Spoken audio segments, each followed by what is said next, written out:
تعالوا اعلمكم اليوم شلون تزرعون البذور المغلفات بطرق كلش سهله وبسيطه وبداخل بيتك. تابع الفيديو للاخير فخلينا لكم متابعه. الفراوله والنعناع والروزماري والصباريات ونوعيتين ورد تعالوا نزرعهن واعلمكم. دانه متوسطه، لا هي كبيره ولا هي صغيره، بيها فتحات تصريف كلش زينه. خلينا بيها زميج، ما خليت بتموس، انا خليت بيها زميج افضل للزراعه، ما خليت بيها بتموس. تمام، خلينا الزميج لان بتموس انا هو ينجح بالبتموس مو ما ينجح بس تكاليف اكثر. خليتها بزميج وتعال اعلمكم شو راح نزرعها. اول شيء الفراوله نبخها بخه زينه هنا. انا ايش عبالي قلت اسوي فتحات واخليهن. تمام، بجبت الناعمات قلت اني خلينا البذور حخلي تراب فوقهن. البذور هنا عندنا نرشها تراب فوقها، هاي طبق خفيف من التراب كلش كافيه.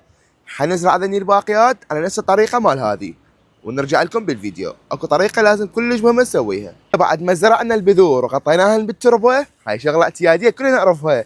تعالوا لكم الشغله السريه شنو هي؟ هي الفقره السريه. خلينا البذور ببيت بلاستيكي مصغر، بيت بلاستيك. شوف شلون لفيناها من هنا تيب، هاي منطقه مفتوحه حتى المي الزايد ينزل، وهاي تبقى تسقيها وتعوفها هنا 3 اسابيع 4 اسابيع وترجع لها وتلقاها مخضره باذن الله.